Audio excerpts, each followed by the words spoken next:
Pun. That's fine. Pretty bright.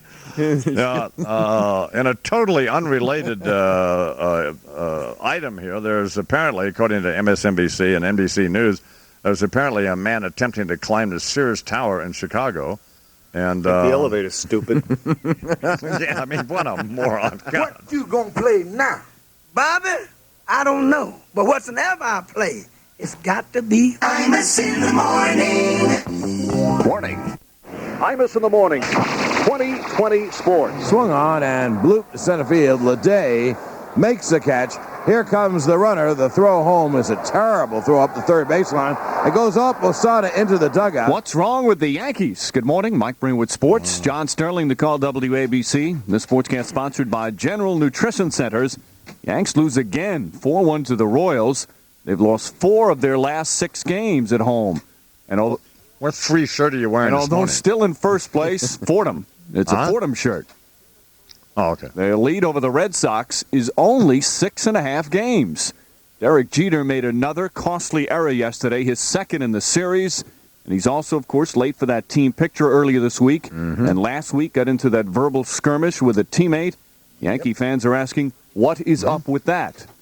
The speculation rampant about Jeter. And it's... Well, what would some of the speculation be? Well, I think I'd be irresponsible just to throw it out there. Why even allude to it? Well, I think it's important also that people are aware. Well, your test might be in order. Yeah, 7 minutes till the hour. Say George W. My brain Bush continues. And it's obviously had an effect on manager Joe Torre, who was asked about Jeter's struggles and whether or not he lost his focus. Dave was trying to throw a guy out at the plate, and if you can honestly sit there and ask me a question if Jeter lost his concentration, that is the stupidest question I have ever heard. I'm just saying because of the long I think that's the stupidest question I've ever heard in reference to Jeter.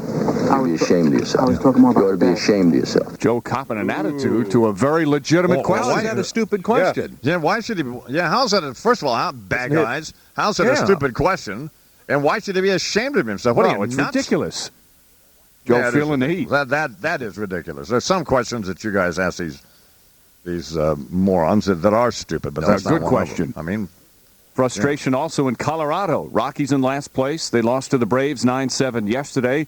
Manager Jim Leyland was asked of his team, now 17 games out, no shot at the playoffs, if they've stopped playing hard. Anybody says that's foolish. If you saw what that club went through today and how hard they battled, anybody says this team isn't playing hard and quit is a fool. Next question. Jim Leyland. Oh, my God. What's wrong with these people? He's not singing anymore, old Jim. Hey, Jeff, let me have another one of those donuts, would you? Excuse me? Okay, pass up. I want some. I'm starving to death. What? It's empty? Oh, forget it. The New York Jets continue their preseason tonight. They play the Eagles at the Meadowlands.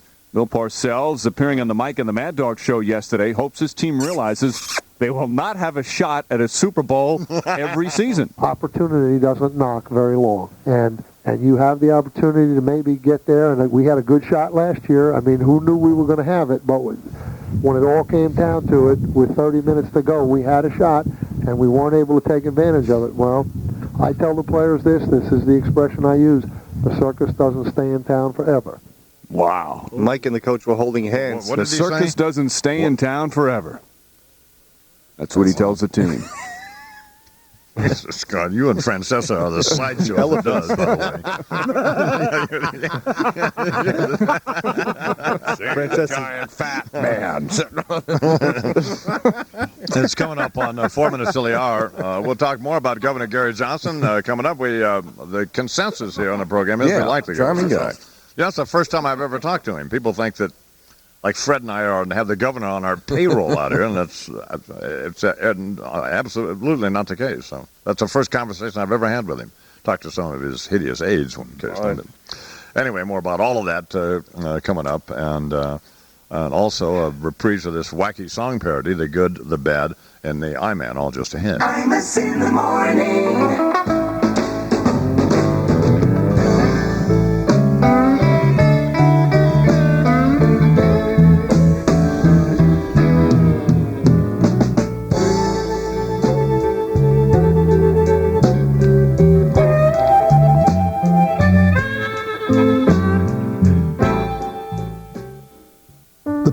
Degas often lit his subjects with a glow from a window.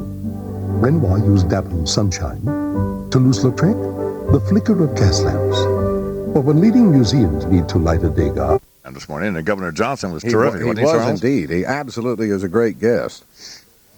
Please welcome now to the Imus Morning program, also from the ranch, someplace, probably about 5 yards from me, is my brother, who I love very much, Fred Imus. Good morning, Fred. Thank you very much. Good morning to you. Fred is Fred is appearing. What? Hey. I'm imitating the governor. Hey, how you doing, Imus? That'll be fine. That will be fine. Have you ever talked to the governor, by the way, No, Fred? I haven't. See, and I've never talked to him either. There was some time ago. This is an old incident. We're not going to get into it again, but there were accusations that Fred and I were intimates of the governor, and that he was on the Imus payroll, and it was the farthest thing from the truth. We'd never had a conversation with him, and we knew one of his fat aides, Darren White, who's the head of what's he do, Fred? The head of law enforcement in New Mexico.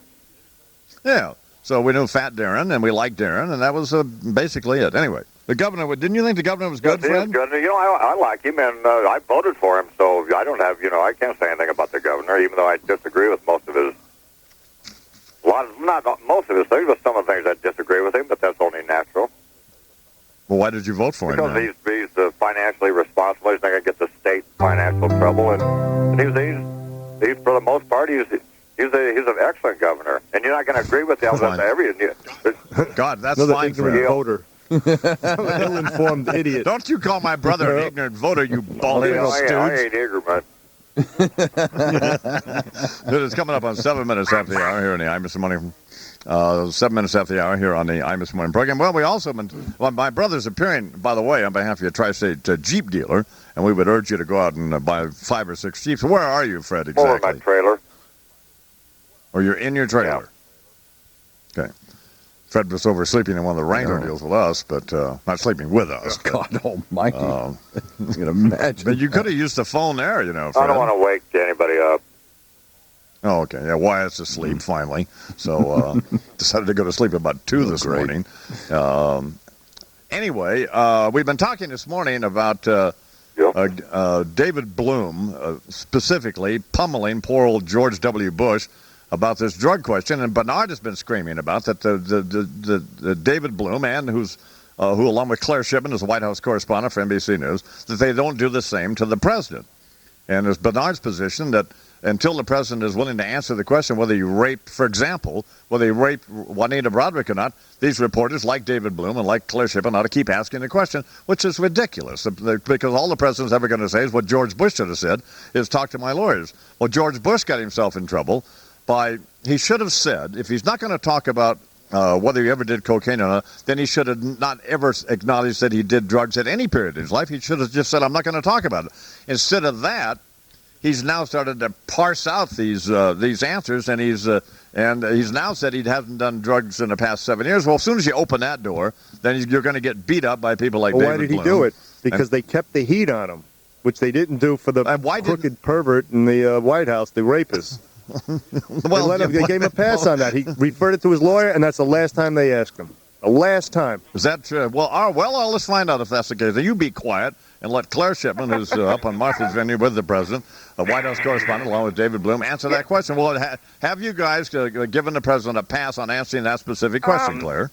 Absolutely. That's our job. We just, all we want to do is give the president a pass. No, I don't, it's so funny to listen to because, for a year we got crap for asking him these questions all the time. Literally, day after day, people, why are you asking him over and over again?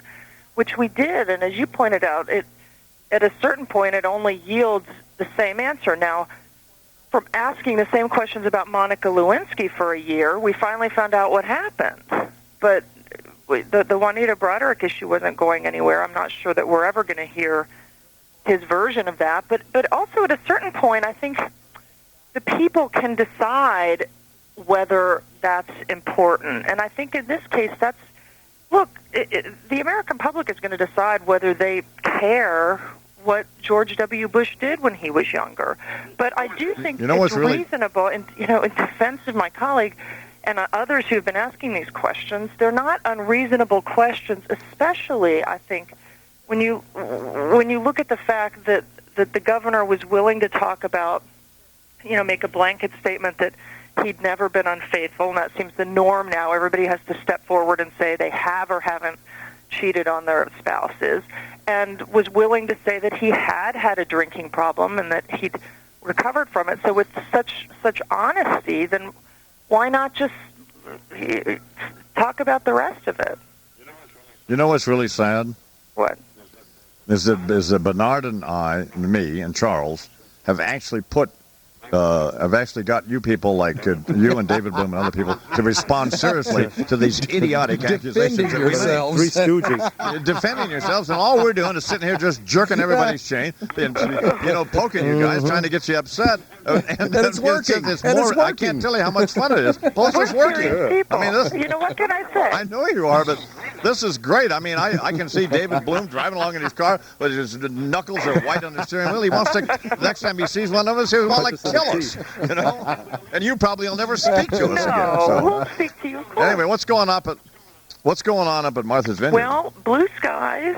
Blue skies outside. Really beautiful. The president's friends threw him a big birthday bash last night. I think, we talked about this the other morning, but it is still so startling to me, the contrast between this year and his vacation escape and last year.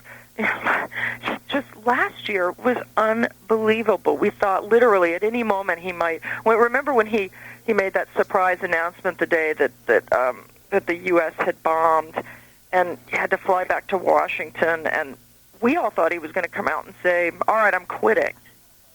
And well, sure, I remember that. And this year it's Vernon Jordan's back in the picture, throwing them parties, and they have all sorts of social plans, and it's just calm as could be. So, I wonder if he'll be back buying T-shirts and Walt Whitman books and stuff. We're going to we're going to dog him about that. He won't be able to buy a T-shirt without us knowing. Claire, thank you as always for appearing on the program and enduring this badgering from both me and particularly Bernard. Claire Shipman, a White House correspondent, along with David Bloom for NBC News. She's at Martha's Vineyard with the president. It's 12 minutes after the hour. Well, here's what Bernard was talking about. He's all screaming and upset about David Bloom bludgeoning poor old George W. Bush yesterday. We have a tape of that bludgeoning, and we're going to listen to it now. It's 12 minutes after the hour. Roll the tape, sir. Governor, you've made clear, based upon some of the answers you've given last night and again today, that you believe that some questions about the timing of any possible past illegal drug usage are legitimate. And you've said that you think that the current federal background check goes back 7 years. Yes. If I may, I'm going to read you from the current White House criminal background check, which says, and I quote, "Do not limit your response to these questions to the last 7 years. Instead, your answers must go back to your 18th birthday." You, sir, have said that these are legitimate questions based upon the duration of that background check. So given that, can you tell us whether or not you've used illegal drugs since your 18th birthday, and if so, what drugs? I've told the American people, all I'm going to tell them is that I made mistakes years ago, and I've learned from those mistakes. I told the people of Texas the same answer when I ran for governor. I said, give me a chance to be your governor. I'll bring honor and dignity to the office. And that's the same promise I'll make to the American people. My answer to your question today and tomorrow will be, I did make mistakes years ago, but I've learned. Governor, with all due respect, you said last night to the Dallas Morning News, within the 7 years that I believe that the background check covers, I didn't use illegal drugs. You said today that within the 15 years that the Bush administration covered, I didn't use illegal drugs. True. Why would you then not answer a question if the current standard is from your 18th birthday on? I told the American people, and will continue to tell them, that I made mistakes over the past. During my life, I have made some mistakes. I've learned from those mistakes. And if I become the president, if I'm fortunate enough to get elected, I will promise to bring honor and dignity to the office to which I've been elected. I believe it's important to put a stake in the ground and to say enough is enough when it comes to trying to dig up people's background in politics. There's a lot of people who are looking at this race and saying, I don't want to participate in American politics as this is what it takes. And people are going to have to, they can either be comfortable with that answer or not. And if they're not comfortable with the answer, there's all kinds of other candidates that they can cast their lot to. I hope they don't. I hope they choose me. But that's the answer I'm going to give. If you allow me to ask one more question, Governor. Under the time frame as you has currently laid it out, you did not use illegal drugs from 1974 on. In the late 1960s and the early 1970s, you were a pilot in the Texas Air National Guard, flying fighter jets. I never would have done anything to jeopardize myself, if that's what you're asking. So you didn't use. I got airborne, and I got on the ground very successfully because I knew what I was doing. Dave, let me say it one more time. I made mistakes in my life. I've learned from those mistakes. Should the American people give me the opportunity to become the president, I will bring honor and dignity to the office to which I've been elected, and that's all I've got to say. And people are going to have to weigh out whether or not this answer is satisfactory, and I hope it is satisfactory. I hope that, excuse me a minute. I hope that people appreciate a candidate who comes along and says enough is enough. Enough is enough digging into people's backgrounds years ago. And if that's not satisfactory, then I suspect the people will express themselves at the ballot box. Well, he shouldn't have answered. I don't know. He shouldn't have. What did you think of that, Charles? I thought he sounded pretty controlled. I didn't think he was. Didn't blow up. Thank you for wasting about 3 or 4 minutes of our time. Despite the badgering. Jeff and Terry. But what badgering? It wasn't any badgering. He asked a couple legitimate questions. You made it sound like he had a baseball, like it was a prison riot in New Mexico, and he had a baseball bat and he was bludgeoning poor old W. I mean, it was a legitimate question. Junior answered 3 times the same question, essentially. Well, he didn't. No, he didn't answer it. He's given jive answers. He says, I didn't do any drugs for 7 years. I didn't do any drugs for 15 years. Then when he asked him about any period past that, he says he's not going to talk about it. Well, he looks foolish. I mean, believe me, I'm not taking sides. I actually like the guy, but he's foolish. You can't say yes. You can't say I didn't do drugs in a certain period of time, and then when you go to another period of time, say I'm not going to talk about it. You've already talked about it. You put it on. It's on the table. Absolutely. Should we be asking the question? No. Probably not. Is it any of our business? Probably not. Would he make a great president? Probably would. But the point is, he's opened the door, and I know it's ridiculous. 17 after the hour. So what's your take on all this, Fred? My take is when they turn the lights up a little more on him, you're going to find out you got somebody about as stupid as a piece of wood, and people will be praying that he's back on drugs. I mean, I'd be much happier if he was talking and lighting up a joint, Maybe make some sense. I mean, I'm not a fan of Al Gore, but in a debate, Al Gore will eat his lunch. Well, why don't you eat me? That's good. That's intelligent. How does that help? Wait a minute. God Wait a minute. How did this thing degenerate to that? Where do those kinds of comments come from? In the mirror. Some childhood event. Why would I say that? I don't know. I mean, if I'd say that, I'd get berated. Anyway, Fred, you have a very good point. Hang on, we'll get to. Yes. I'm just doing my Governor Johnson impression. Hey, I'm fine. That'll be fine. He didn't call me I-Man, by the way. Everybody said hey every other word. That's fine. He indict said, him. Do you know the governor's a triathlete, Charles? I had Did you no know idea. That? No, I did not. The governor, he competes in an Ironman triathlon in Hawaii every year. Well, that's for when he becomes a fugitive from the justice. So he can swim 2.5 miles in the ocean. he can bike 110 miles and run 26 with a miles. Kilo on the bike. Pardon me? The contest, I think you have to have a kilo on the bike to be able to swim with a kilo strapped to your back. It's 19 after the hour. Hello? Yeah, go ahead. He's actually going to climb Mount Everest when he gets out of office. Yeah. Oh, yeah. He's a real athlete. He really wants to get high. It's 19 after the hour. Fred's Jeep pick, whatever that might be, coming up here in just a couple of minutes, and more of this just ahead. It's 19 after the hour.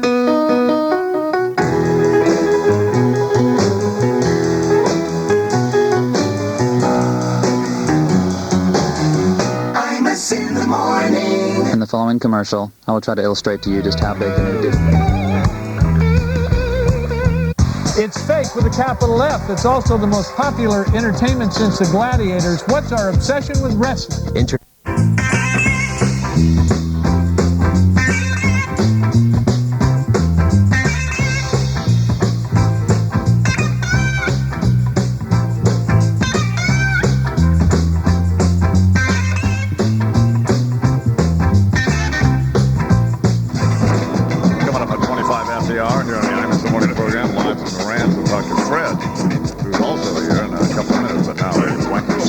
Southwest in the heart of Rivera is a place straight out of an old bygone era. And then to make sure that it all gets done is a well-hung, high-strung son of a gun. Armed with a shiny new Colt 45 and a brother who can't keep the livestock alive. What's that hanging from that old cottonwood branch? One of the contractors from the Imus ranch. Our man informs us with a frightening smirk. This ain't a day camp, you kids will work. Won't be no boating or biking or ball. You're gonna mend fences, shovel out horse stalls. End of the day, your ass will be dragging. By the campfire waiting for the chuck wagon. Tofu and bean sprouts and organic wheat. Although it's a cattle ranch, we don't eat meat. Out in the wild, wild, wild west wilderness. How we get out of here is anyone's guess. Eating salsa from the Auto Body Express. Pastoral setting, pretty locale. Keeping the horses in the corral. There's David Juris saying, "Hi, pal." Looking like he just came back from Guadalcanal. The good, the bad, and the I-Man. Somebody call out the cavalry, y'all.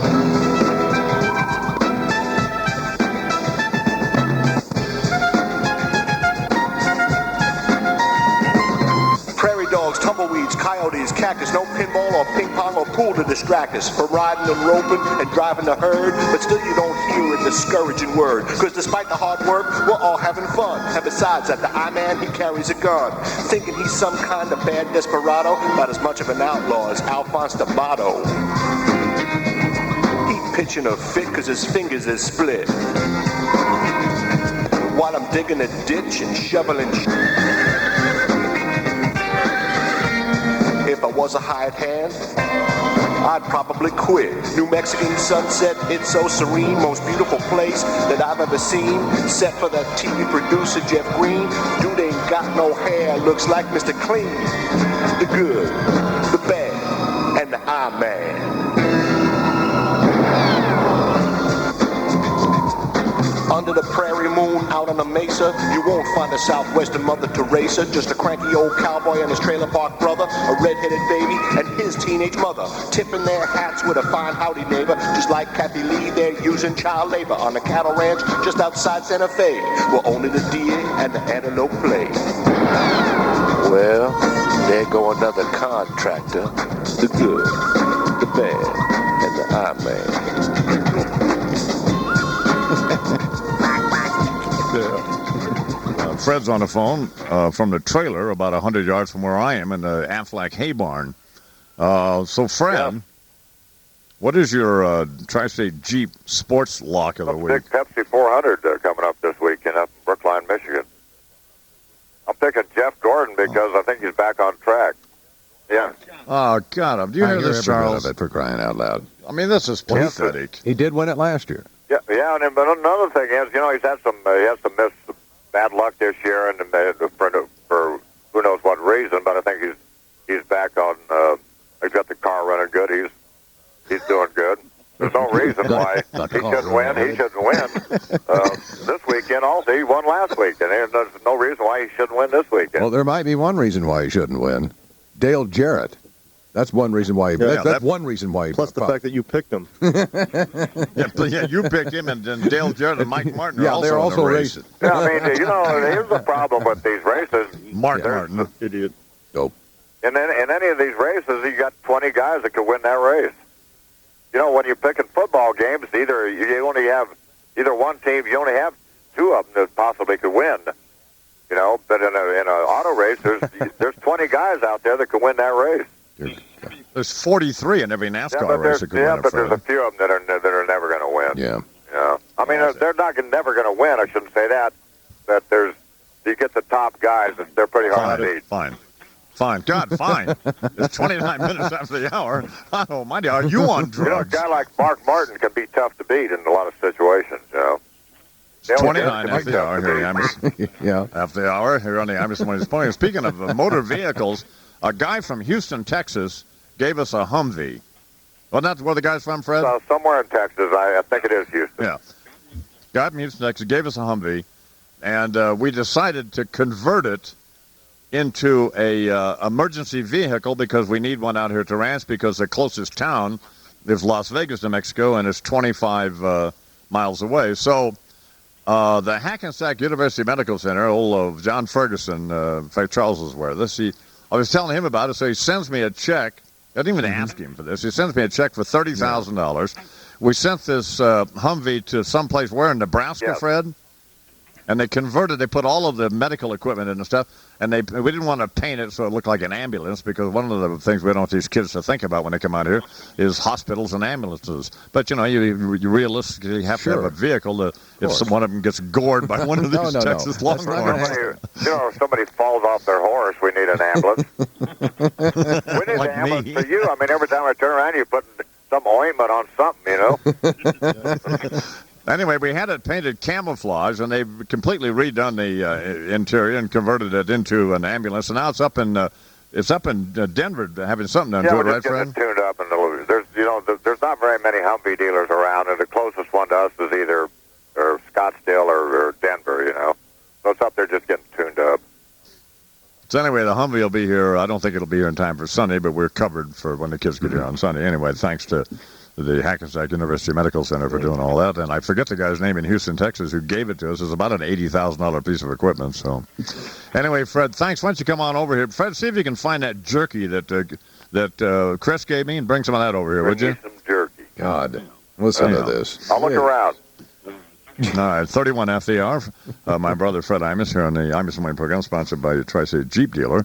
And, I think we put to rest, Charles, this accusations that particularly Bernard made about poor David Bloom badgering George Bush. He asked a legitimate question, and Bush opened the door, and Bloom pointed that out. That's not the point. Oh. The point is ask the president the same legitimate questions on his past illegalities. But the president didn't open the doors, George Bush did. No, but isn't that true, Charles? Somebody accused him of rape. Speak quiet. He was asked that question, and he said, "I don't have anything to say about it. Talk to my lawyer." Conversation. They never asked him again. Refer to my lawyer. That's it. That's true. That's bizarre. Grow hair. Iron your face. read the papers too. It's 32 after the hour.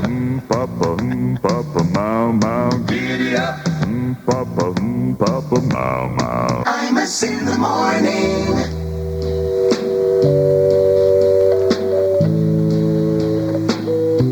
That's correct.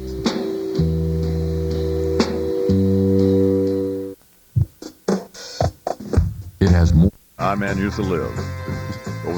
Speaking of the old days. Yeah.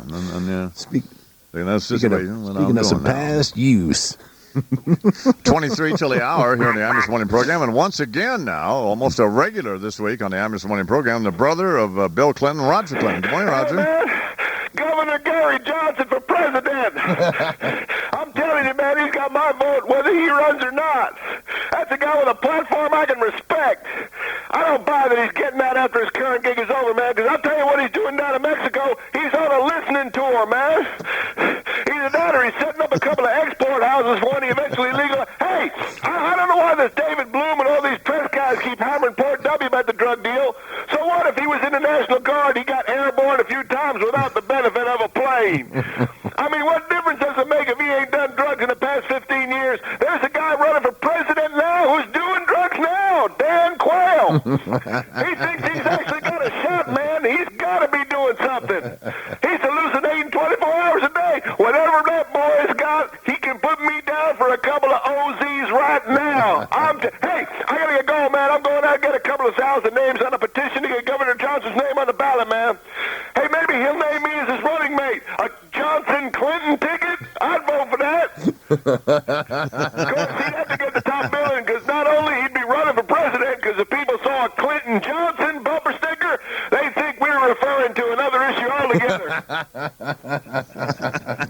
Roger Clinton here on the Imus in the Morning program 22 till the hour. Well, the governor was wound up. God, he's a very, very talkative man, voluble, absolutely. But he's but I think but he's interesting, and the governor has a number of good points, and it's a good idea to at least talk about legalizing drugs. Well, no, it's the not legalizing drugs, to talk about the failure of America's war on drugs. Wouldn't that be a better way to put it, Charles? One way of putting it. To give it the decriminalization of certain kinds of drugs and abusing them. But isn't the thesis, the essence of the governor's message, is that the war on drugs has failed and we ought to do something else? And he doesn't have any. He has a couple of specific suggestions, but he's open to other suggestions. It's not a horrible idea to try to open a national dialogue on the issue. No. Okay. So I'll give you that. I'll give you that. Okay. So that should put to rest these accusations from you and Bernard that had the governor portraying the governor of New Mexico as some sort of Colombian drug lord. He's heading off for the Mexican border today and to discuss some border issues, and there's nothing wrong with that. Plus, it doesn't preclude him from rolling a spliff in the governor's mansion every now and then. No, but I mean, Jesus, God. Hey, mama said the way you move gonna make you sweat, gonna make you groove. Imus in the morning.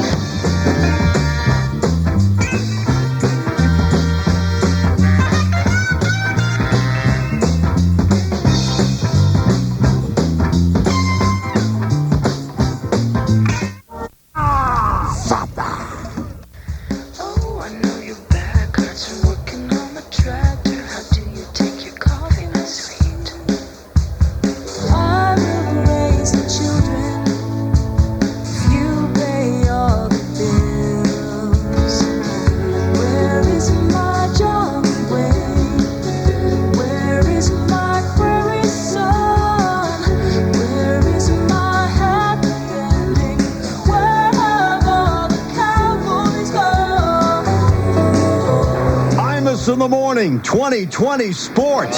Let's go to the audio tape. I'm a loser. I'm a loser. Ryan Leaf at it again. Good morning. Mike Breen with sports. This sportscast sponsored by the New Jersey Eye Center. San Diego Chargers quarterback Ryan Leaf in the news for the wrong reasons once again. Leaf had to be restrained from going after a heckler at Chargers practice yesterday. Worst draft in NFL history. You gonna talk later? Steve Schuler looks like an all-star.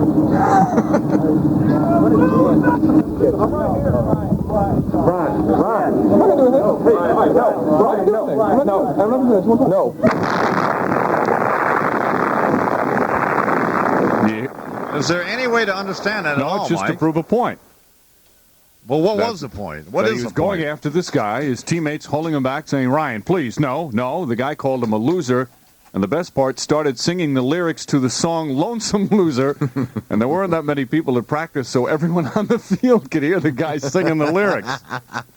Leaf later like that. Obviously didn't get to hit the guy, but it was another close incident for the troubled youngster. Ooh.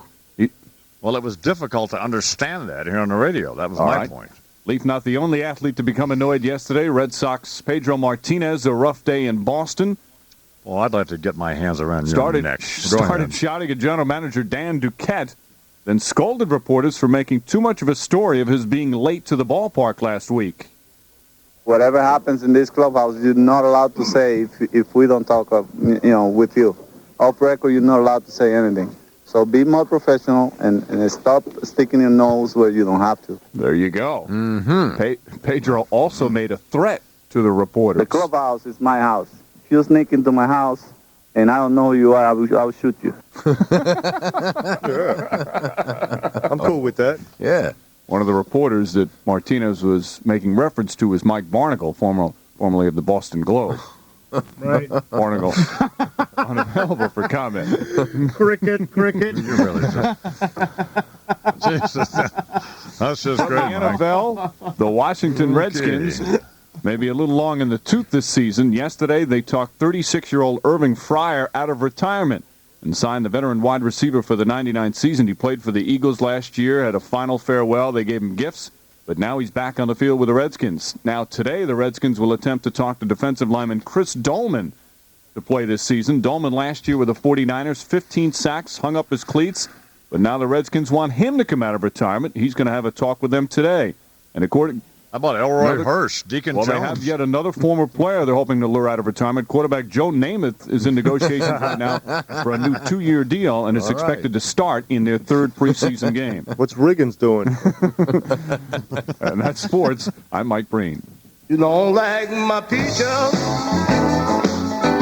Don't you shake my tree? If you don't like my peaches, don't you shake my tree.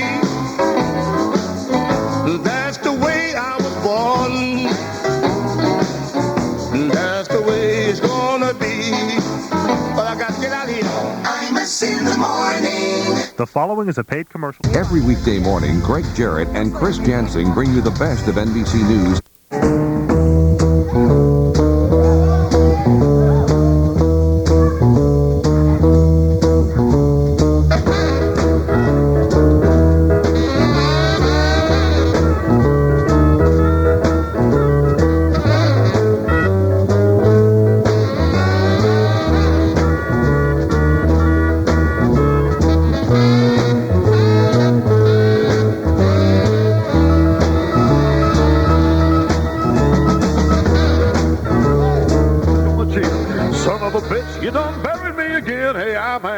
Forgot the King of Rock and Roll's death watch, did you? What the hell kind of gratitude is that? 4,000 of my fans show up sobbing at the gates of Graceland for the 20-second observation of me eating a pharmacy and winding up like I was Imus ranch animal, if you understand what I'm saying. And not only were you not there, you don't even mention it on your radio program? Oh, that's cold, son. August 16th, 1977. The only king of rock and roll there's ever been, or ever will be, is turning bluer than Bill Parcells arguing with a little old lady over a handicapped parking spot, flopping around under the toilet like a sack of seals. And then on August 16th, 1999, of all people, you forget? And now you're trying to make up for it with this lame piece of shit. I wrote a little song about it. It goes like this. Treat me like a fool, treat me mean and cruel, forget me, forget the fact I died, and as all my fans done cried, you me. Thanks a lot, you bastard. And as if that weren't bad enough, my own daughter, Lisa Marie, is selling off all that crap they got in my museum at Graceland. Talk about an ingrate. Did she hire a bunch of people to relieve themselves on my grave while she was at it? Or is she digging that up too? Damn. Speaking of anniversaries this week, your favorite president's got one too, ain't that right? The day he copped to getting his pecker irrigated by that Lewinsky babe? Well, he didn't exactly go there at the time, I guess, but he did admit to having an improper relationship with her, but not that he'd really had no kind of sex with her, I guess. Wish I could have sold that kind of BS to old Priscilla. I would have turned Graceland into Faceland. I would have had so many interns running in and out of there, polishing the old king's jewels, don't you know? Anyway, although I'm more than a little disappointed in you, I guess I got to congratulate you on one thing, son. Getting on that Modern Maturity magazine list of the 50 sexiest people over 50. Now, I know a thing or two about being a sex idol, as you might recall. You being on the Modern Maturity list makes me think about old Priscilla way back when she and me would play necrophilia. Yeah, I'd play dead, and she'd come over and revive me with a little, well, what'll I call it? A little mouth-to-mouse, I guess you might say. Clinton would understand that. Anyway, let me get out of here, son, because obviously with you, I wore out my welcome a long time ago. Next magazine I hope is doing a story on you ain't Modern Maturity, it's Modern Mortuary. Just kidding, son, just kidding. Now let's take it home. Little tune I'm working on here. Remember Rhinestone Cowboy? Well, this here ain't like it a lick, but it is about you, man. Listen. He's a poor old cowboy, king of rickety sex. Old lady is just a-waiting for inheritance checks. Yeah, man, don't you overheat. Only place she wants Viagra is on your stocking bomb balance sheet. Oh.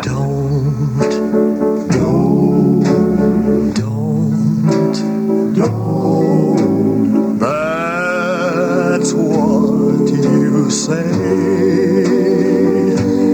each time that I hold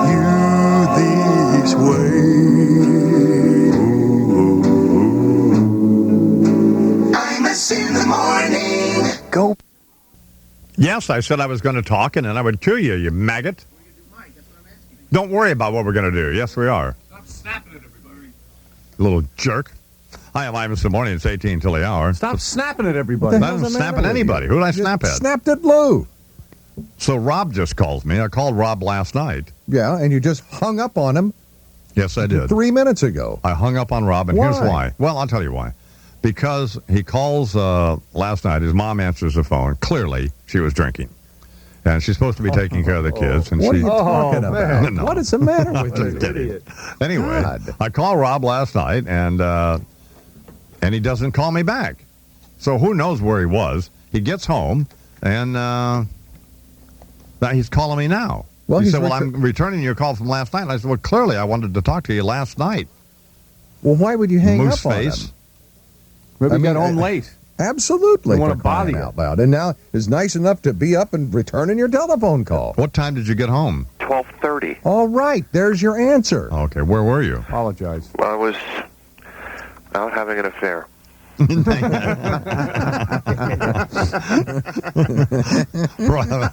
got to be honest. Hamburger.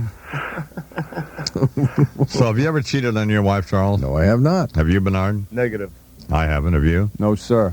Okay, so Jesse Jackson's there talking about, well, let he who was, because we know Jesse Jackson is a slime ball. Talking about, well, you know, let he who was without cast the first stone down. Well, yeah. Well, there are some people, in fact, who haven't, Reverend Jackson. You not being among them. Well, that's fine. Get a job. So what did you want, Rob? Get a job, No, I'm returning your call. What did you want? I think I wanted to talk to you about the barnacle thing.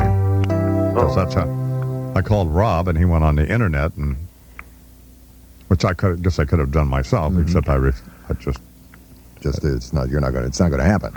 I don't like it. So Rob faxed me the article. Yeah.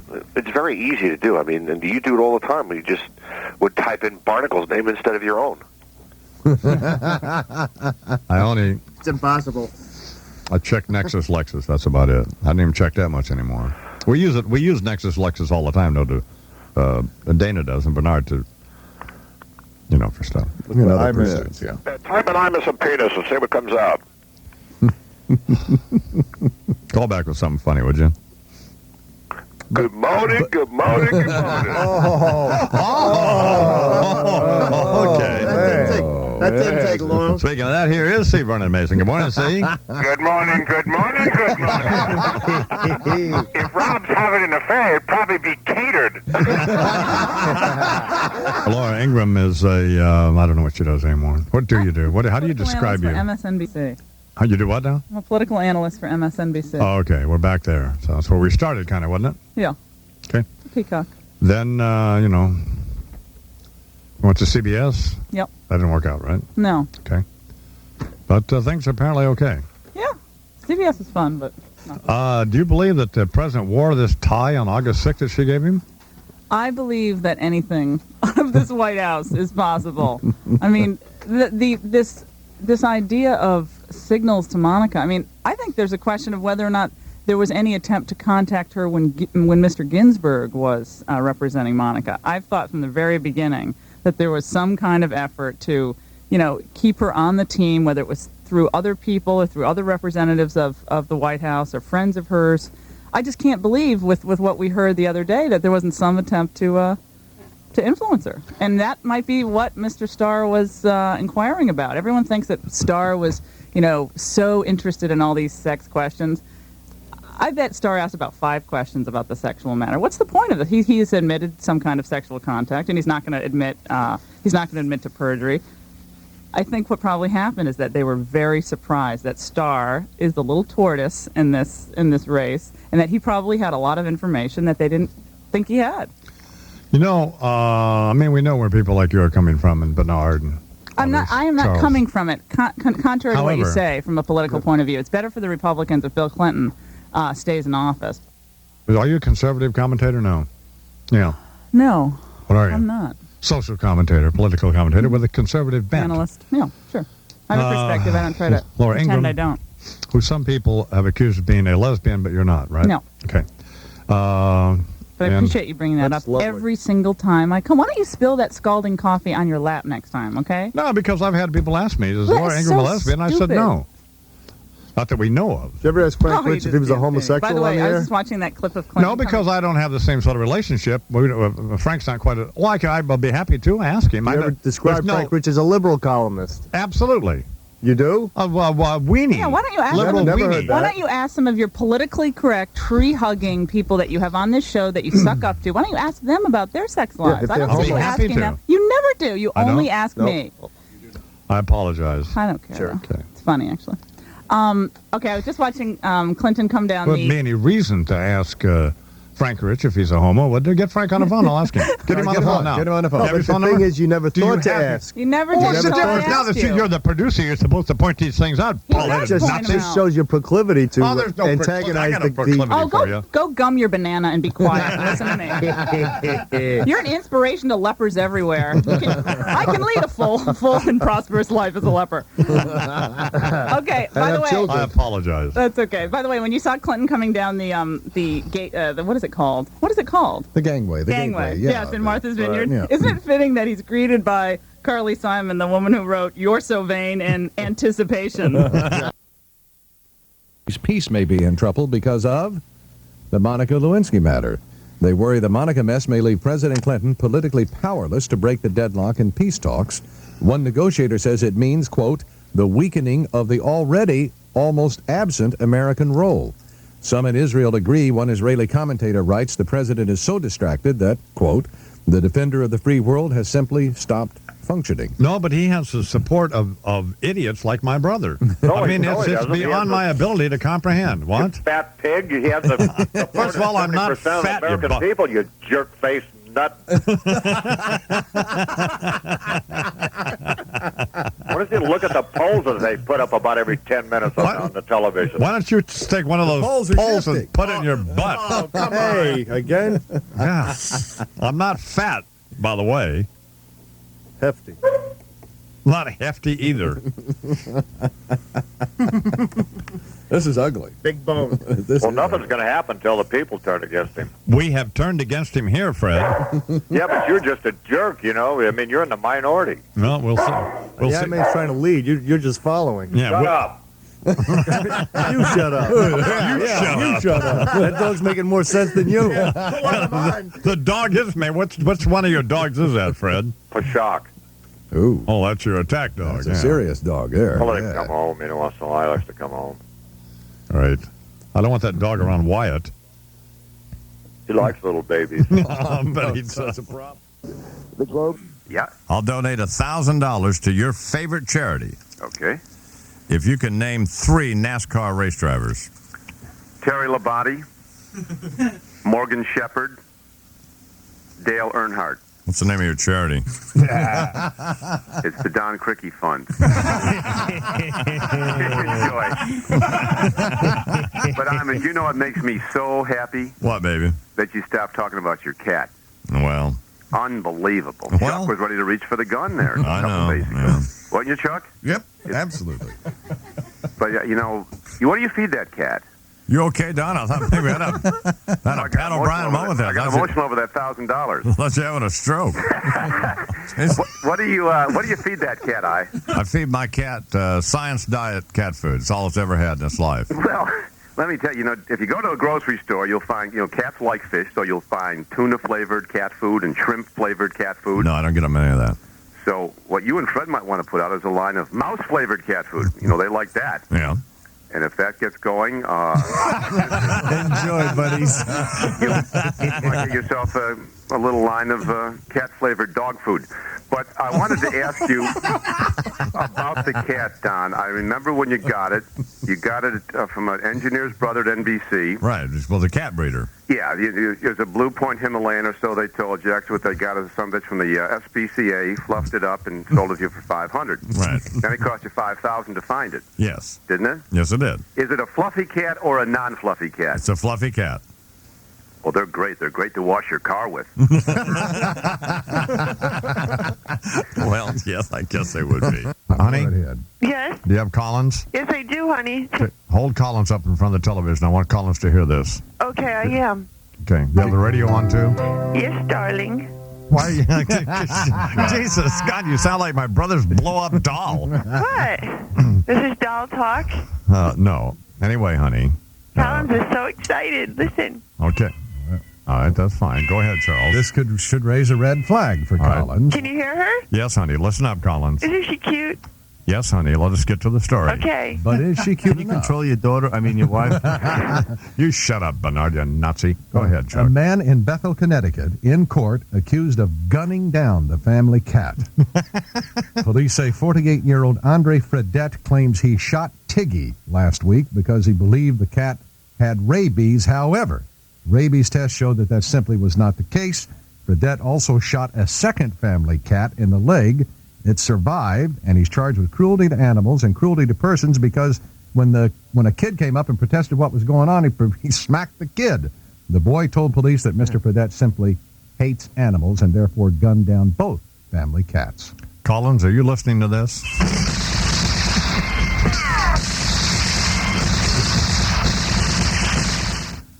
What is she doing, honey? Not happy. Deirdre? She's crying, honey. Good. I don't know if it's because of this story or because I'm holding her up and she's looking at you. All right. I'll talk to you later. I love you. I love you too. I'm going to throw.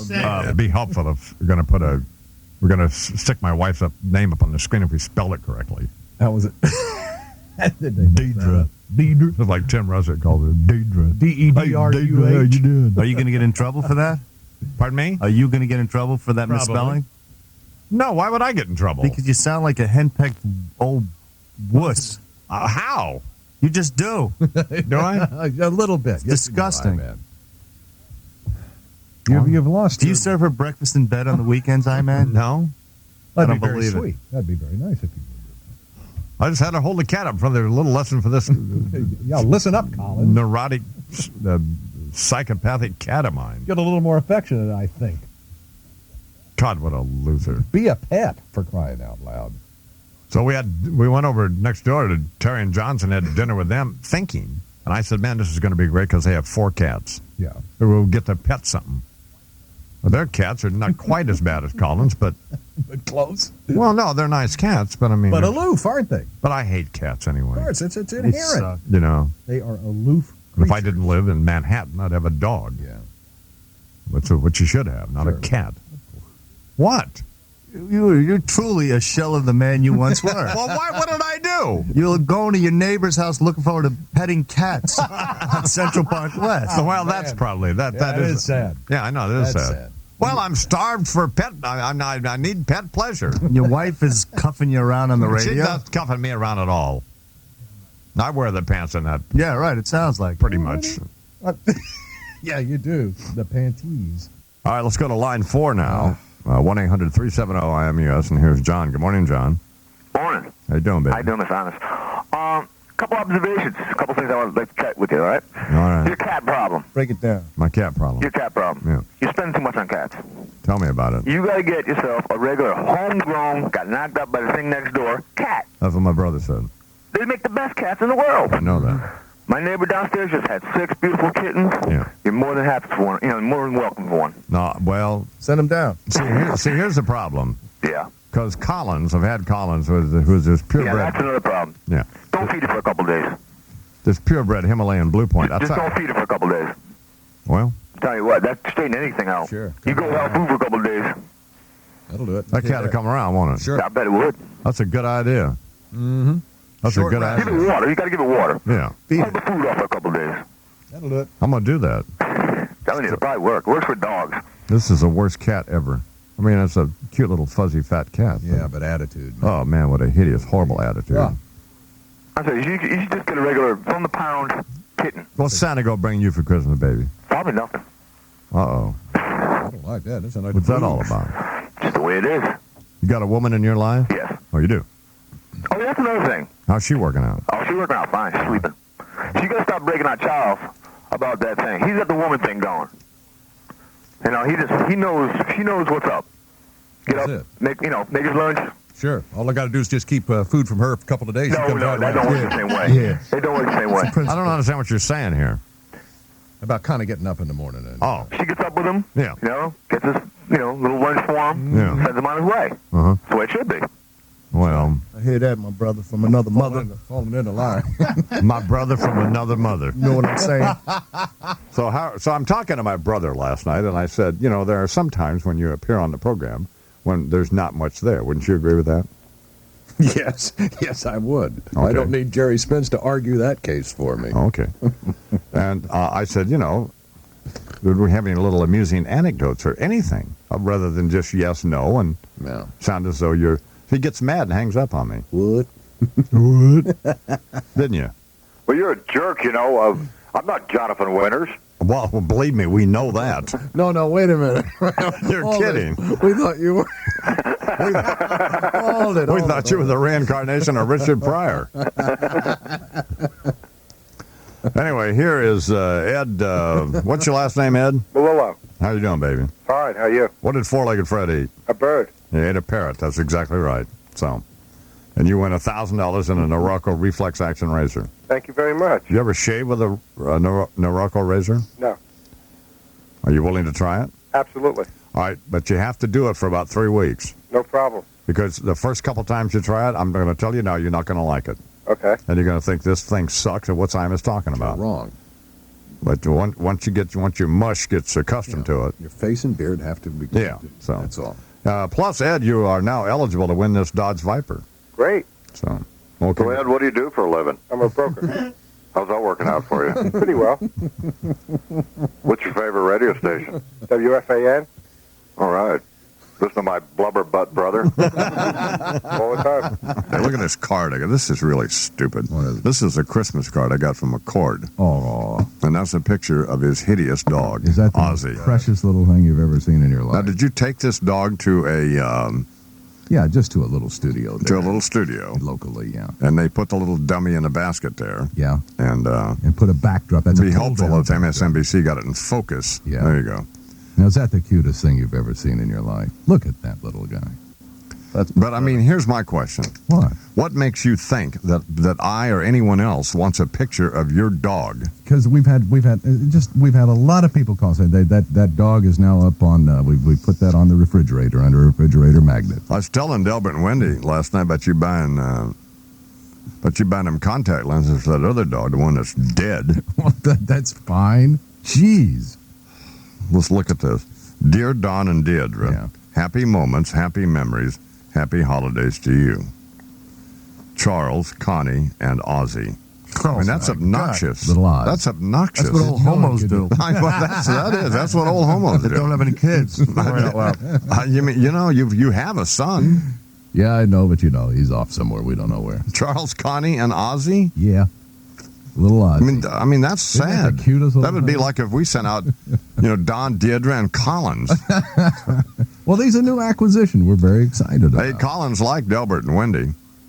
Oh, he did? Yeah, they were sitting there, and I went out and got Collins and brought her out, and she just sat there and looked at him. Didn't run off and didn't run screaming down the stairs or something. Which is the equivalent of just outright blatant affection from that animal, yeah. Of course, she has to listen to Delbert all the time there at the house, so maybe that's why. Oh, that's him. That's Delbert.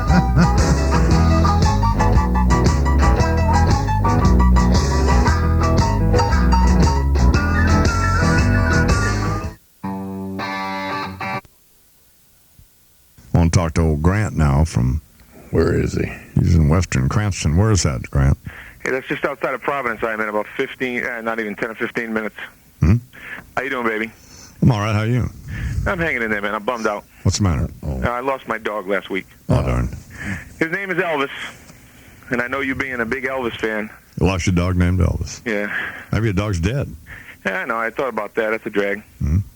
But listen, he's a pit bull mix. He's light brown to bronze colored. Oh, great. A pit bull on the loose. Yeah, he's a Rhodesian Ridgeback mix. He's very friendly. Oh, okay. Right, sure. 8 to 10 years old. What do you mean? It's your dog. Don't you know how old your dog is? Yeah, I know, but I'm just saying he's a young 10 years old. Oh, okay. So, it's a drag. He usually goes out and does his duty, so to speak, every night and hangs out for a couple hours and comes back. But Got an infant's leg between his teeth right now. Hey, come on, Bernie. Be nice, baby. Doesn't have a guy lost his dog, Bernard. I mean, He lost a pit bull. I'd be responsible for crying out loud. I know, man, but he's friendly. He's It's not a gonna bite friendly anybody. They're all friendly until I got your friggin' arm in there clutches. Bernie, listen though, seriously. Can you shut up, Bernard? Shutting up. I would like to apologize for the disgraceful behavior. Yeah. That's all right, Iman. Listen, being the media magnate that you are, Yeah.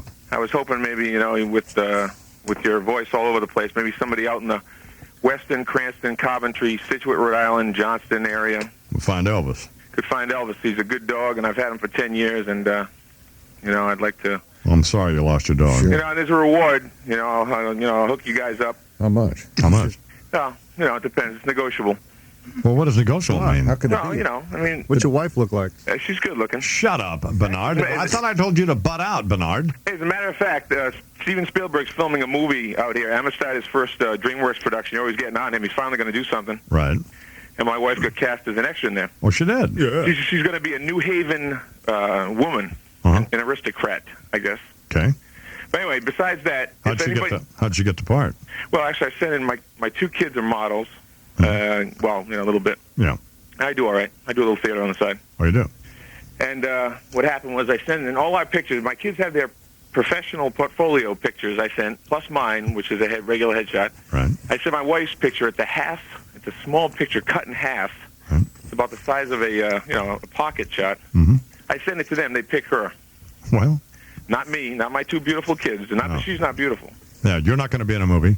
Yeah, well, maybe. They might call me. They're No, gonna they're be not. They're not going to call you. No. And your the dog? Come on, kids- man. You guys are killing me. No, you're not going to be in a movie. The kid's not going to be in a movie. Yeah, they are. Your wife's going to be in a movie. She's going to run off with Steven Spielberg. Oh, hey, that few things could be worse. So you're losing your dog and your wife. And Elvis has left the building. And Elvis has left the building. Elvis is roadkill. Anyway, if anybody has any info, please call the Cranston Police Department. I have my name in there. Oh, okay. All right. I hope you get your dog, baby. But I appreciate all your help, man, and keep up the good work. And by the way, you laid down with Christopher Dodd last week, man. That was pitiful. What? You laid down, man. What are you talking about? Come on, man. A week ago, okay, you were on him saying, "Where's Christopher Dodd? He hasn't shown his face, in a month since all this Democratic crap hit the fan." And then all of a sudden, you get on there and you lay down. No, that's not what I did. Yes, you did. You didn't ask him one tough question. You're sitting there. Oh, dear God! What are you nuts? Come on, you're kissing his ass. It was. No! Get him out of here. That's absolutely. It was hammer time for Senator Dodd. Yeah, come on. You let him off easy. I let him off at nothing. You did, man. I hope your dog's dead. And we talked to Grant yesterday from West Cranston, Rhode Island, who had lost his pit bull, Elvis. Yeah. Here, record it. Good morning, Grant. Hey, man. So, Yeah, some bad news, baby. what happened? I just got a call right after I got off the phone with you. I called my machine. I was working up in Mass, and I got a call from the animal shelter in Cranston, and they, one of my neighbors, 2 houses in our development, found him in the backyard the night before last, and he got hit, and he was alive when they found him. He'd been gone a week. That's the bummer about it. And he came home, and I guess somebody hit him on the main road right outside the development, And his back was broken, and nothing they could do for him. I just wish I had been there with him, I didn't get a chance to It's horrible. see him when they put him down. Oh. But anyway, I mean, I appreciate your help, and I wanted to cancel that. Well, as I remember, when I concluded my conversation with you yesterday, Yeah, that's all right, man. Don't worry about it. I said, I hope your dog's dead. And now, of course, Well, I mean, it was all in the moment, man. I I appreciate didn't it. really mean that, though. I know. It's a joke. I listen to you all the time, man. But you had said something icky to me, and I got you going, man. It was my, yes, you did. And in response, I said something I obviously don't regret. If you didn't say that, Imus, I would have lost respect for you. Oh, okay. I mean, in the moment, it was actually very funny. All my buddies called me. They heard me, and Now I am very sorry your dog's dead. yeah. Well, anyway, he was a good dog. You want another dog? I'll buy you another dog. You want another No, dog? that's all right, man. I think that's it for me. No more dogs. Want a cat? I already got one of those. How's yours doing? Well, my cat loves my wife. Of course, so do I. So maybe that's why. But the cat now is bonded with Deirdre and not me. So. Doesn't like you anymore? Well, I mean, it tolerates me, but it really, it's got an option now. So it likes Deirdre. But then I don't blame it. So sure. Well, he was 10, man. He had a good life, but just a way to go. Yep. Thanks a lot. Hey, I appreciate it, guys. All right, Grant. Hey, I'll be talking to you. I'll keep in touch, Okay, I'm sorry your dog died. and we'll see you in Providence, huh? Okay. Bye-bye. 19 till the hour here in the... What's the matter? I didn't do anything. No, that's fine. I don't care. Okay. It's no big deal. No, The guy's upset. His dog's died. It's real life, man. Absolutely. Dennis Miller says 10 times worse on his thing. Yeah. Come on. And he wins an Emmy for crying out loud. He gets rewarded for it. Yeah. And it's exactly as he characterized it. It is that kind of deal. So, come on. No. I'm bummed. Well, I just wish I hadn't, Very good. Good move. Wishing his dog dead. Well, but I mean, the guy obviously understood. Oh, sure he did. Yeah, but at least it was funny, though. I wish your dog is dead. Well, no, but I mean, and what happens day two? Well, the dog's dead. Dog's back was broken. He's dead. I understand that. But Are you proud of yourself? No, I'm not. But I mean, it was something I said in the moment, and it was because he said something icky to the I-Man. You're a mutt. Bad karma. Basically. Well, I might be. I'm not a dead mutt, though. How about we wish you dead all the time and nothing ever happens? Well, I understand that. What's up with that? I'm not a dead mutt, though. Is that what you just said? No, but I mean, I offered to buy the guy another dog. What more can I do? That's great. Well, he loved his dog. I know that, and he knew I was kidding. Don't you think he knew I was kidding? Money can't buy back affection, and absolutely not. Okay, I understand that, but I mean, I don't know if you do. Affection's not for sale. The biggest names in pop on stage at 30 Rock. Looking back on the Today Show's Super Summer. How are your horses doing, Fred? They're doing very well. You know, I got this thing. This is not very interesting, but the water would freeze all last winter. You know, I'd have to go there with a sledgehammer and break it, or in the horse's water trough. Yeah, or else I'd have to. It got so bad I actually had to haul water in important buckets. Right. So I got this heater now, and I put it in their trough, and it just works great. It's one of the best things I ever bought. You know, it's a butane heater, keeps the water from freezing. That's kind of what's going on in my life. And then you insulated the stall for the horses. Yeah, I mean, they got them made, insulated their little barn. Yeah. So, now you're riding both of them? They're very happy riding both of them. How are the dogs doing? They're all on the couch. My brother has 3 Siberian Huskies. Who are just sissy dogs, man. I mean, last night, it snowed a couple nights ago, and at 2 o'clock in the morning, they're by my window howling one in. And these are dogs that are supposed to be able to take 60 below zero. Siberian Huskies, yeah. Yeah, Siberian Huskies, and it's not that cold out, but it's snowing, and they didn't want the snow. They wanted in the bed. So I had a couple wet dogs in the bed, which is not new. Which is not new.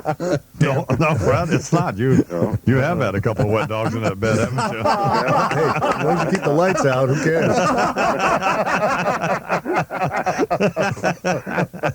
Oh, yeah, they won't be there anymore, though, will they, Fred?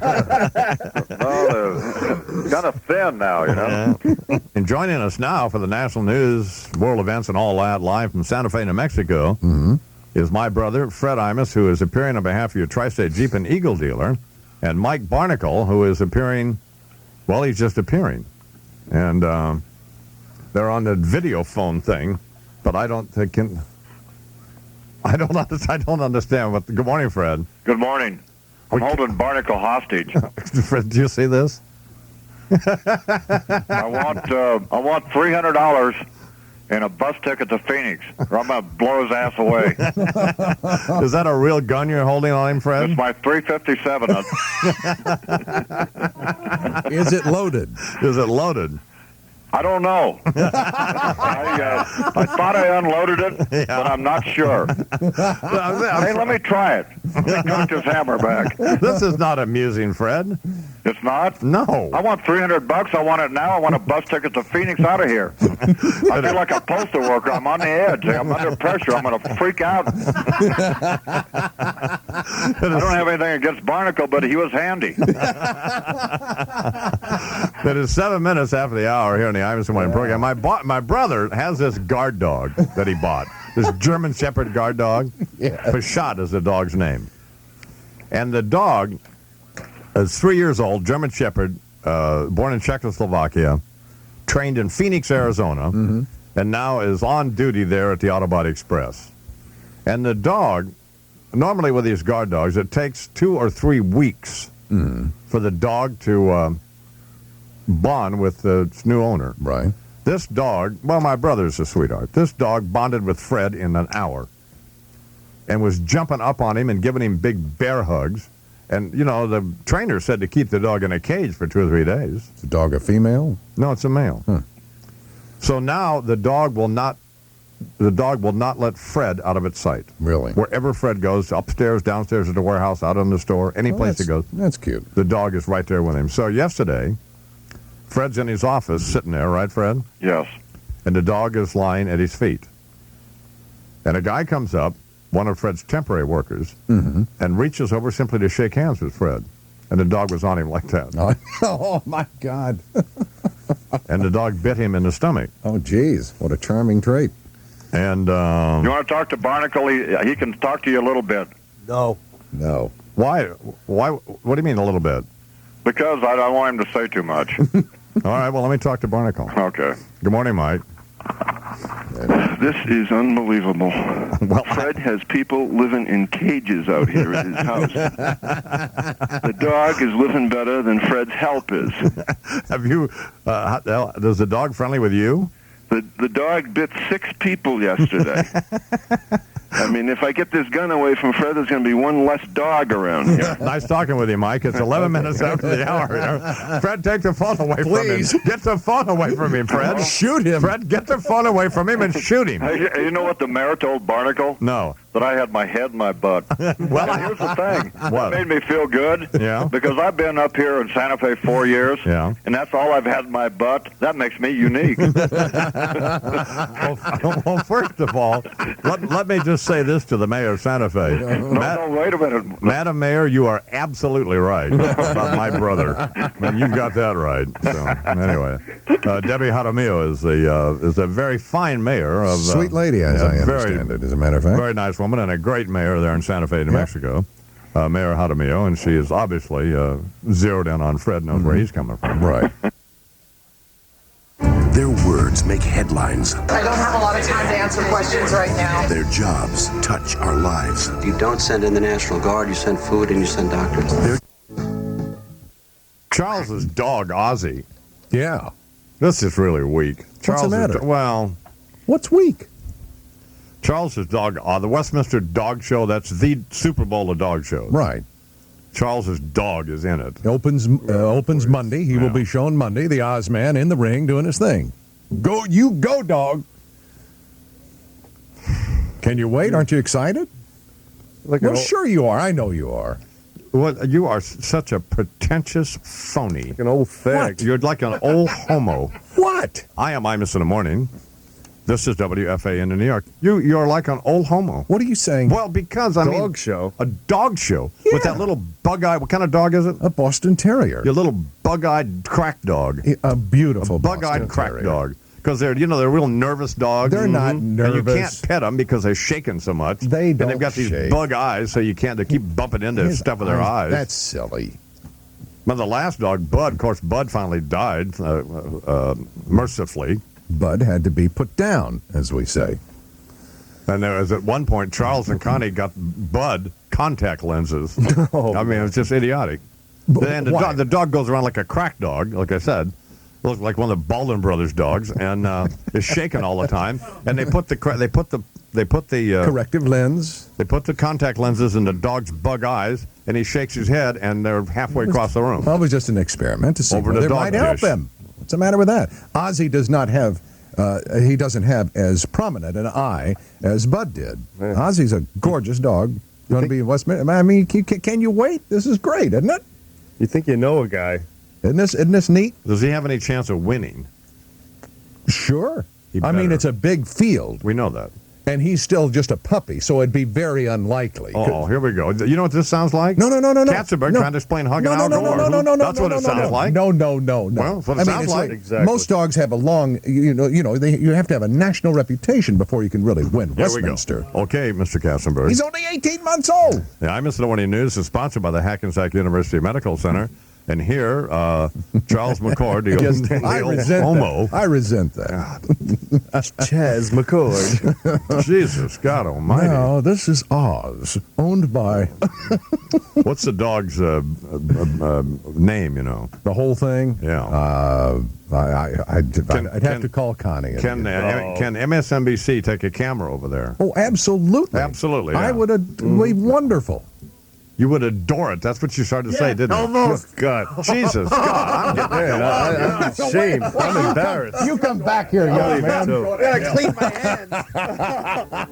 This is a big deal. Now, Bernie, you know this is a big deal. You're not leaving. I'm ashamed.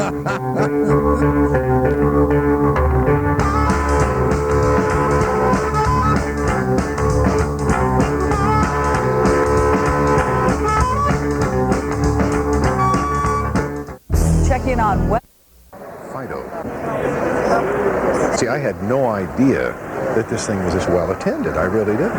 Okay, here comes the Oz man.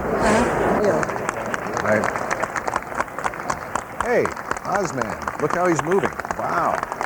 Oh, you look good there, Oz boy. Wow. Come on, Oz. Get your ears up. Get your head up, you knucklehead.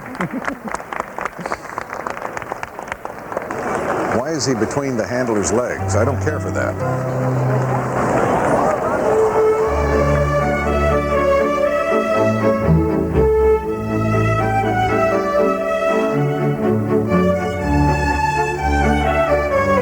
His father won Best of Breed here in 1994. And people generally who've seen Ozzy think he's better than his, which of course breeders try to do. Exactly. But he's supposed to be a little bit better than his daddy was. Right. So they think maybe when he's like 2 or 3 years old, you know, that he'll broaden in the chest a little bit and that kind of stuff. And nice dog. He's a beautiful little dog. Ozzy, Oz, look at the people.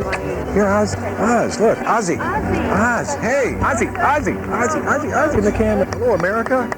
Oz, hey. I think he's about had it. McCord's dog. I tried to call you last night to tell you about the Westminster Dog Show. It was on the USA Network. Yeah, I watched a little bit of it. Oh, you did? You see they had a Siberian Husky there like your dogs. No, I missed that one. I didn't watch it. It wasn't a Siberian Husky. What was one bigger than a Siberian? Malamute. Yeah, I saw that. I want to get one of those. Beautiful. No, you don't want one of those. Why? Because they're just worthless. Well, your dog. What good are your dogs, by the way? Well, yeah, but I mean, why should we both have worthless dogs? Oh, good point. I have 3 worthless dogs. McCord's dog, his little bug-eyed Boston Terrier, did not win. Did it place? No. But it got in. I mean, it's like the Super Bowl of dog show. It is a Super Bowl.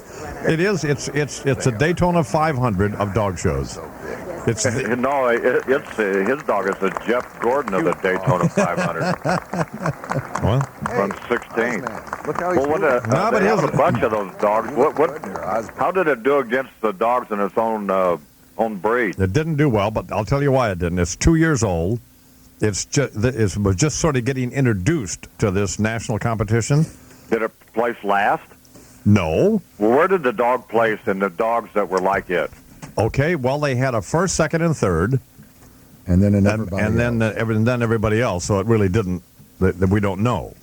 So he was with everybody else? Yes, right, but I mean, this is the dog's first time. It's a big deal to get in the, God, I sound like you. Thank you, man. It's not the first time because you got to be, don't you have to be a champion to even get in that show? Right. Yes. Right. This is not the dog's first time at a show. The dog sucks. The dog is never going to win anything. You know, the dog, I don't know. Here's another thing. It's so subjective. And they had some old babe there last night judging these dogs. Who had her dress slit all the way up to her hip, looked like Fanny Fox out there. And it's all very subjective, very easy. And it looks to me, and all the trainers know one another. That's very clear. And it looks to me like it maybe somebody decides ahead of time who's going to win this stuff. Well, absolutely. I mean, that's a given. I mean, that's all decided ahead of time who's going to win what dogs are going to win. So I think that that once they get the dogs all in these different categories, like Like the working dogs, the non-working dogs, the ones on welfare, the ones on food stamps, those dogs. Stamp group. Yeah, the food stamp group. They're already at Madison Square Garden. And they just had the Melrose games there. Right. So pick the 4 or 5 or 6 finalists and then race those dogs once around the track, and then whoever wins that wins. That's stupid. That's stupid. That is stupid. And I'm very I'll tell you, I wouldn't want to beat Chuck's dog today. Well, that dog may not see tomorrow. The dog now, no, the dogs now is Chuck doesn't get the dog back until April. Mm-hmm. The dog is now on the Tar Heel tour. He's going down south. Which is Charles brought this dog as a pet, and he's never seen the dog. The dog's been home for a week. I just don't understand this. He gets a dog for a pet, and has never seen the dog, except he saw it on TV. Saw him yesterday. He saw him yesterday, but now the dog's gone until April. Yeah. Get a real dog. Quit being a sissy boy. Why don't you get another dog that you can just keep at home to have a play dog? Yeah, to lie around in your den there. It's not a horrible idea. Go out and get the paper for you and stuff. Get you a German Shepherd. Somebody will take somebody's arm off.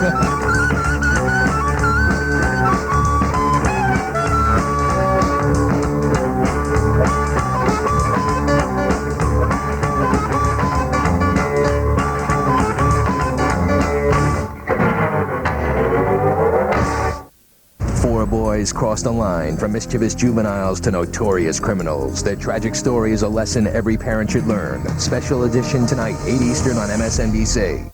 Vaccinations under the microscope. How safe are they when used in combination? And do our children get too many shots too soon? Watch the news tonight at 9 on MSNBC.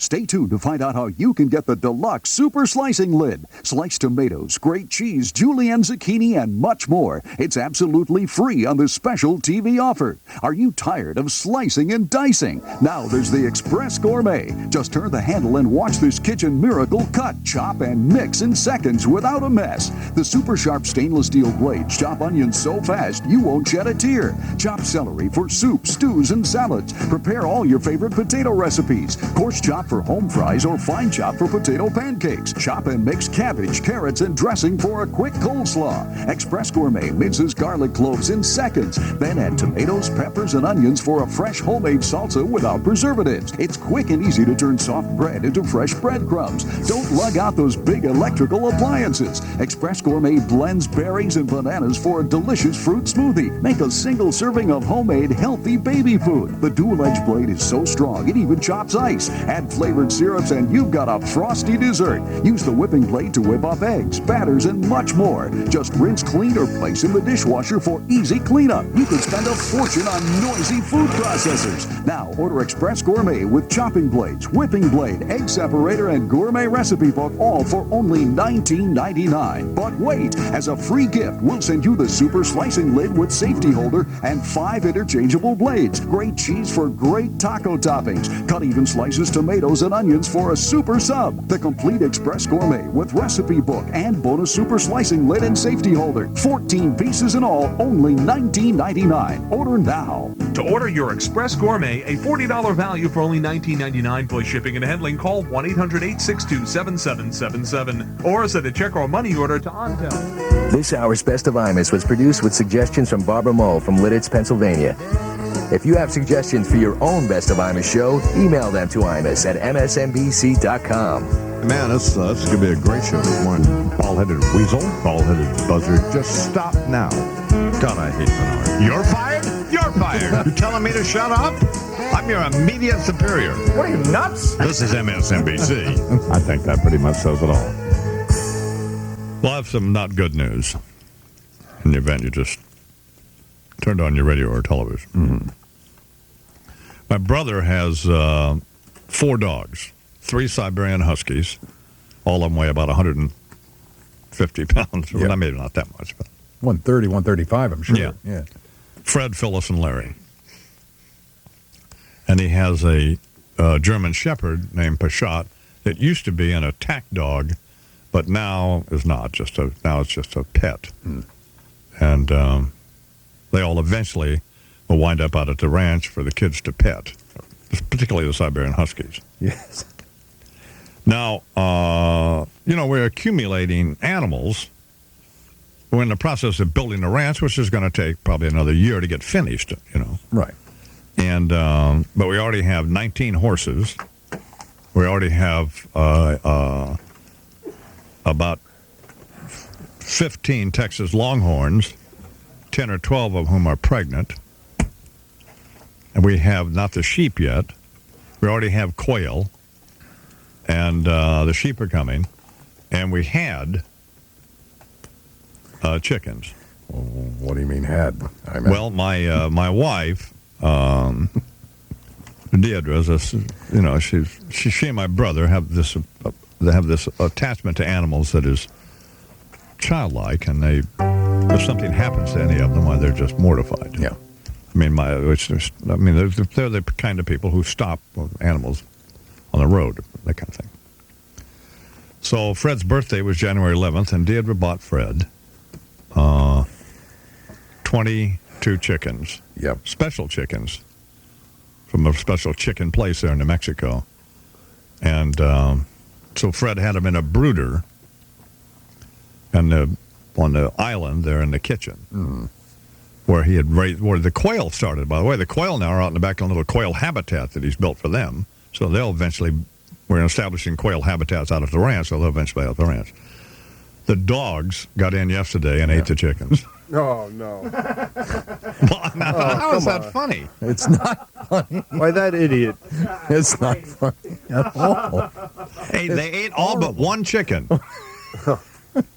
Can you imagine? I don't know if chickens think. Probably not. That one. They can think that much, for crying out loud. So one chicken survived. You hear about these massacres at Jonestown or all of these various yes. One of the book nominees, there were these 20,000 these Haitians were croaked. I mean, so one stinking chicken survived. Why bother even leaving one? And the dogs ate the other 20 chickens. Now, who discovered this? Well, Carol, the housekeeper, she shows up. Poor old Carol. Been Fred's housekeeper for years, and is a lovely woman. She shows up with her crew to clean Fred's house. Good grief. She comes every day, I think. It's just a requirement, of course. Walks into this helter-skelter scene, for God's sake. So it looks like it's a Tate LaBianca murder. It's the opposite. Like Charles Manson and his family are visiting. Jeez. And here are all these dead chickens. Well, I don't know we don't know if the dogs ate the chickens, but apparently they ate the chickens. Now, how did they get in? They have this huge area that Fred built for them with a big adobe wall where the dogs stay, they stay outside. And my brother, who's unconscious, of course, it's his fault. The blood of these chickens are on his hands. Absolutely. Yep, He's clearly the keeper of the chickens. He's the keeper. The dogs, you can't blame the dogs for eating the chickens. Dogs are, So he left the door from the house that goes out to the back with the dog. He left it open, or left it unlocked. Yeah. Well, the dogs got in and ate the chickens. And Fred was out at the ranch. There are no phones out at the ranch, so they have cell phones, but it's tough, so they finally were able to get a hold of him. Jeez. And so he calls us last night, and remember when the bull died? Yes, I do. My brother's not a baby. My brother actually cried when the bull died. Now, I'm not making fun of him. So that's how attached he gets to these animals. It's heartbreaking. So, but he wasn't crying over the chickens, but he didn't sound good. And of course, my reaction was annoyance, because I just know how he is. It's like if you try to call my brother and leave a phone message on his thing, right? The voice comes on and says, "We're sorry, the thing is full. You can no longer," because he never checks them. He won't take his messages. He never takes his message. He never checks them. So you can't call. It's just can't even leave a message. Can't leave a message. It's just hideously. But he's not going to change, at this point in his life. He's just not going to. I used to get frustrated and think, and bitch at him about it. It's just not, it doesn't help. It's like talking to a drunk about not drinking when they're drunk. It's just no point in it. People used to do that with me. Forget it. Just drop it. So I don't bitch at him anymore, because there's no point in it. And he does It's like my wife said, he's one of the best people on the planet. He's honest. He's a decent human being. He's a sweetheart. He's smart. He's funny. He's enormously dedicated to this ranch, and so the good outweighs the bad. Sure. Except that you can't be so irresponsible to let these 3 Siberian Huskies get in and eat the chickens. So imagine, and how do you think the chickens felt? That's waiting their turn to be eaten. Horrible scene. You can see the dogs now on MSNBC. The 3 dogs. Yeah. That's Larry there. Did Larry eat the parrot? No, Fred ate the parrot. Fred ate the parrot some years ago. But these dogs are the closest thing to a wolf that you can be. Yeah. And still be not a wolf. So they ate the chickens. They wolfed them down. You see, here's the thing, Fred.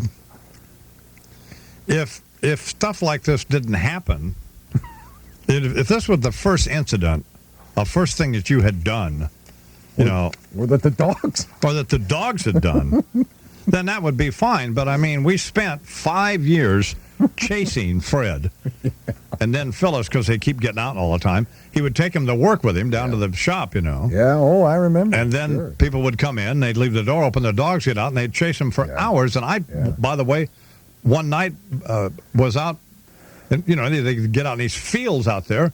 And at night, you got your headlights trying to find the dog. They always come back eventually, but going up and down the road, trying to get the for hours. Yeah, hours. Yeah. And that would just go. But he would never learn. Well, the last time these dogs ate something was in El Paso 5 or 6 years ago. So you knew they were capable of this kind of behavior. Had the dogs, here's another thing. Now, wait till you hear the answer to this. I already know the answer to this. Okay. Had the dogs indicated any interest in the chickens? Yes. They knew the chickens were here. Okay. So go ahead. Well, they indicated a lot of interest in the chickens. So you knew you couldn't just turn your back on them. And you couldn't just cavalierly, just absent-mindedly not check the locks and make sure that the door will. What happened to that metal gate that you used to have up there? I took it down. Why? Because I didn't need it anymore. Well, ask those 18 chickens if you need it. Yeah. Or there's one poor lone survivor. God. Were they still little tiny fuzzy chicks, or had they grown a little bit? Or Well, they'd grown a lot. They grow fast. Yeah. I mean, they were 4 times bigger than when I got them.